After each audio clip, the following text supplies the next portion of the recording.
I became a self-made millionaire at 25. The way I did it isn't what you want to hear.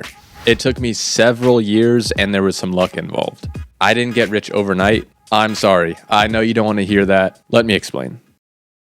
I understood money at a young age. For example, as a child, when my family was at a restaurant, I would look through the menu and find the cheapest thing. I wasn't even the one paying, but I had a pretty good idea of the value of the dollar. In high school, I had horrible grades. For some reason, I just didn't care. I literally almost didn't graduate high school. And then I only went to college for like half a semester before dropping out. Bruh. I don't think I'm dumb. I just think school isn't the best environment for learning. Even if you don't get good grades, even if you don't go to college, you can still be rich. They don't really teach you about money in school, and that's not by accident. I don't think they want you to know how to get rich. It makes it harder for them to get rich. At 18, I got really lucky with a union job that pays well. I don't know what to tell you about that. I just was in the right place, the right time. I got lucky. In the past 9 years that I've been working, I think I only used 5 vacation days. People will try to get me to go on vacation, but I tell them it would just cost me way too much to take time off. My job does give me paid time off, but the way I see it is if I take 1 day off, it would cost me what I would have made in that day. This is called opportunity cost. Because my job pays well, it costs me too much to take time off because I could just cash out my second vacation time. I know that sounds crazy and maybe a bit extreme, but that's just how I'm wired. And I wouldn't just work the regular 40 hours a week. I would take almost every extra shift that was available to me. I pretty much lived at work for a while. I remember sleeping under my desk sometimes. I like math and I understand compound interest. Compound interest is super important. If you want to be rich, you should try to be good with numbers. I go crazy on my calculator. Like, you'd be surprised how much time I spend running the numbers. On top of working a lot, I'm also very cheap. This is often overlooked and sounds super boring, but I think this is super important to my financial success. I was making 6 figures at 18. I could have been in a nice BMW or Mercedes, but no. I literally Googled, what is the cheapest car in America?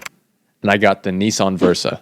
Not only did I find the cheapest model, but I went with the manual transmission, the roll-up windows, the keyed entry, the works.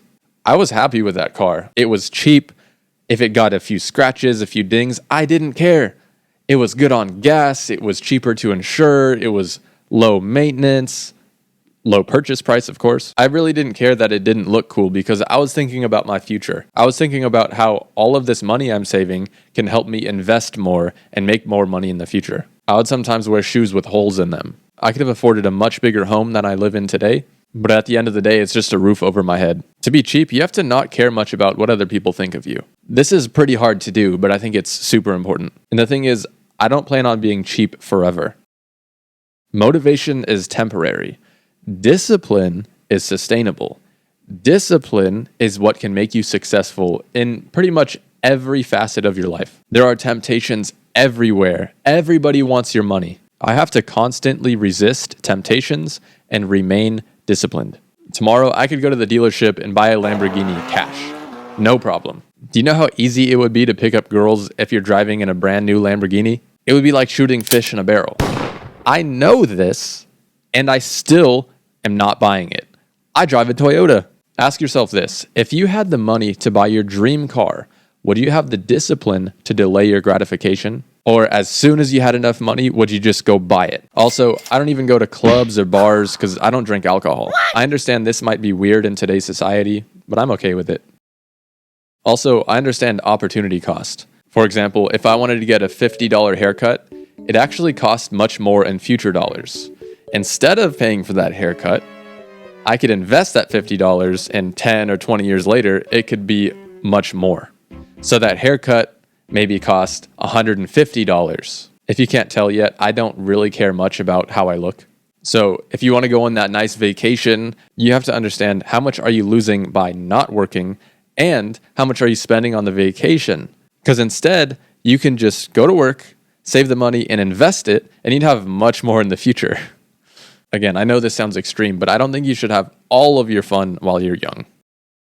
My dad started investing in real estate in 2008 when there were crazy deals. He gained first-hand experience. Instead of giving me money, he gave me knowledge. Knowledge! Which is super important. It gave me a huge advantage. I remember when I was about 15 years old when he told me about something called passive income. He told me, you can make money in your sleep. I thought that was the craziest thing I've ever heard, and I wanted some.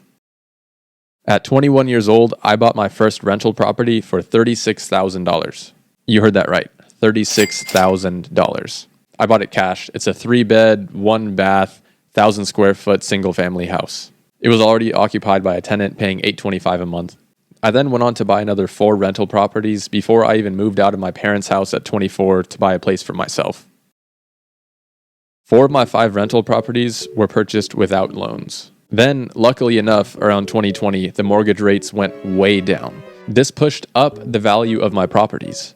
My first rental property that I bought at $36,000 is now worth over $100,000. I considered selling them, but then I figured it would just be a hassle removing the tenants, fixing it up, repairing it, paying the agent's commission, paying taxes on the capital gains. So then I thought, instead of doing all that, let me just go to the bank and get cash out loans. So I was taking advantage of the higher property values. Then I was able to lock in a low interest rate for 30 years. The crazy thing is you don't have to pay taxes on a loan. So now all I have to do is take that cash, invest it, and generate a higher return than the amount of interest I'm paying to the bank. I only have to beat about a 3.5% ROI after taxes. This is called leverage. Investing in real estate and stocks are both great ways to build wealth. I think the greatest advantage of real estate is the 30-year fixed rate mortgage. This allows you to use leverage by using other people's money. Rental income is classified as passive income. However, in my experience, it hasn't been completely passive. There have been headaches, many stories from tenants when rent is due, things need to be repaired, and other things that require me to pull out my wallet. But I think real estate has given me a solid understanding of investing. Investing isn't a way to get rich overnight. It's not gambling. It's slow and steady. After my 5th rental property, I started shifting my focus to the stock market. I like stocks. I think it suits me better personally. There's a big emphasis on running the numbers and doing the research. I would watch interviews of Warren Buffett, and it just made too much sense to me. That guy is the GOAT. When I buy a stock, I analyze it as if I'm buying a rental property. But the transaction itself is very simple. I could do it from my phone in a minute. And it's really easy to scale in the stock market. If you want to invest more, you could just add a 0 to the buy order. I think I'll be investing in the stock market for the rest of my life. One of the biggest things that keeps me going is that I don't want to run the rat race for like 40 years into my 60s. That may be okay for some people, but that just doesn't sound good to me. Another thing that keeps me going is I want to be rich. I would drive through Beverly Hills sometimes. As I passed by the houses, I'd mumble to myself, one day. There's a saying, the first million is always the hardest. I like that saying because it can be really hard at first, but once you get going, it just starts rolling in.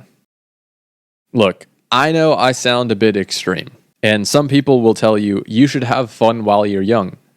That makes a lot of sense. I don't necessarily disagree with that completely. I just see it a bit differently. I'm okay with making short-term sacrifices to benefit me in the long term.